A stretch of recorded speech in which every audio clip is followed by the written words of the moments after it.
কি ব্যাপার, আপনি এসে যে চুপচাপ বসে আছেন? এইখানে তো শুধু আমি আর আপনিই আছি। আমার ঘুমটাটা খুলুন, আমাকে দেখবেন না? হ্যাঁ আমি জানি এখানে কেউ নেই, তারপরে তো একটা কথা থাকে তাই না? আমি আসলে কেমন, আমি দেখতে কেমন, আমার ফ্যামিলি কেমন, আমি ছেলেটা কেমন, এরকম তো কিছু কথা থাকে। আমার ওয়াইফ কি সেটা জানে নাকি, সেজন্য আর কি মানে বলতেছিলাম তোমাকে। আসলে আমাদের সমাজে একটা নিয়ম আছে, এই যুগে না ছেলে মেয়েদের কারো মুখই দেখতে হয় না বিয়ের আগে। হ্যাঁ আমি তোমাকে এইটাই বোঝাতে চাচ্ছিলাম, আসলে আমি মানুষটা কেমন, আমি দেখতে কেমন, আমার কণ্ঠস্বর বা আমার বডি ল্যাঙ্গুয়েজ আন্দাজ করে তুমি যদি একটু বলতে পারো যে আমি কে, তাহলে খুব ভালো হতো। তুমি কি বলতে পারবা? না, আমি তো আসলে আপনাকে কখনোই দেখিনি, আর আপনার চেহারা কেমন সেটাও তো জানি না। যাই হোক, অনেক তো রাত হয়ে গেছে, আমার না অনেক ঘুম পাচ্ছে। প্লিজ এবার তো আপনি আমার ঘুমটাটা তুলুন। না তারপরও তো একটা কথা থাকে বুঝলেন, যদি একটু বলতে পারতেন। না, আসলে আমি বুঝতে পারতেছি আপনি আমার কোনো কথাই শুনবেন না, আর আপনি আমার ঘুমটাও তুলবেন না। আমিই তুলতেছি।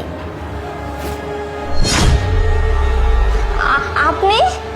কেন আমাকে দেখে এমনভাবে চমকে উঠতেছো? মনে হচ্ছে আমার জায়গায় অন্য কারো থাকার কথা ছিল। হ্যাঁ, কিন্তু আপনার না, ঠিকই তো আছে। না হ্যাঁ বলুন বলুন। ও, আপনি তো কিছুক্ষণ আগে আমাকে বললেন যে আপনি নাকি বিয়ের আগে আপনার স্বামীর মুখ দেখেন না, এবং এটা এই সমাজের এই এলাকার নিয়ম, তাই তো? তাহলে আপনি কি করে বলতেছেন যে আমার জায়গায় এখানে অন্য কেউ থাকার কথা ছিল? আর আপনি আমাকে খুব ভালো করেই চেনেন আমি আসলে কে, বিয়েটা যে আমার সাথে হয় নাই এটা আপনি খুব ভালো করেই জানেন। এখন আপনি কি সত্যি কথা বলবেন নাকি আমি আমার পদক্ষেপ নিব? না, আসলে আমি তো কিছুই বুঝতে পারতেছি না। আপনি এখানে আসলেন? আপনি সেই কখন থেকে কি নানা করতেছেন? আপনি কি সত্যি কথা বলবেন না তাই তো? আপনি আমাকে খুব ভালো করে চেনেন, আমি চেয়ারম্যানের ছেলে।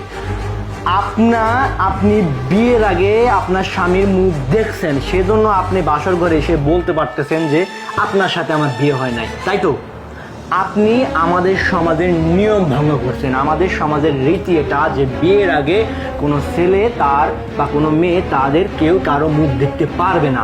আপনার বাবা আমাদের সমাজের নিয়ম ভঙ্গ করছে, দোষটা তো আপনার না, আপনার বাবা। আপনার বাবাকে আমি জুতা দিয়ে মালা গলায় দিয়ে এই সমাজ থেকে পাশার উপর লাথি মেরে বের করে দিব, তখন আপনি বুঝতে পারবেন যে আসলে ঘটনাটা কি হয়েছে। আপনি এখন সত্যি করে বলুন ঘটনা কি হয়েছিল। আসলে